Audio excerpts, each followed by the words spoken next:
Le ministre allemand des Finances, Wolfgang Schäuble, qui est francophile, qui est aussi europhile, est inquiet du résultat des élections européennes. Il s'exprimait en public récemment et il a eu recours à des onomatopées pour décrire le résultat des élections. Cela donne l'Allemagne, blablabla, bla, bla, bla. Comprenez, l'Allemagne, ça roule, tout va bien. Puis le ministre a ajouté la France, sans doute pour faire passer sa tristesse et son inquiétude. Plus sérieusement, il s'est inquiété que les Français aient voté non pour un parti de droite, mais pour un parti fasciste. Quand je lis dans Le Monde que seuls 39% des Français veulent rester dans l'Union européenne, le pourcentage est sans doute plus élevé au Royaume-Uni, a-t-il fait remarquer, ce qui a provoqué les rires de son public.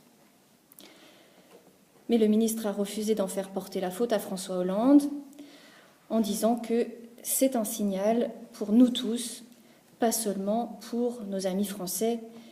Et il pensait aussi à la très forte abstention enregistrée dans certains pays d'Europe centrale. Il a souligné la nécessité d'une meilleure Europe.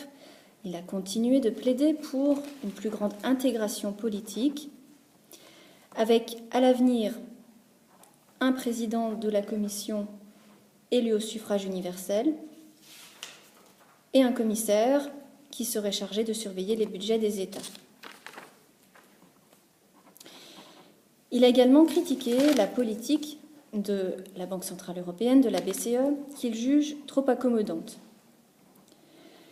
Pourtant, on pourrait dire que la semaine prochaine, la BCE pourrait annoncer plusieurs mesures pour soutenir l'économie, pour soutenir l'activité, et la BCE pourrait notamment baisser son taux directeur.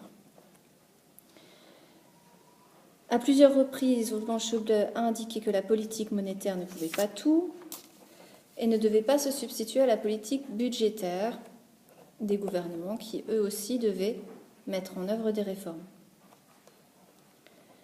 Finalement, estimant que l'Union européenne était un moteur de la mondialisation, un moteur et non pas une victime, il a déclaré qu'il fallait une Europe forte pour rester un acteur de poids dans la mondialisation, mais ce n'est pas garanti. Merci.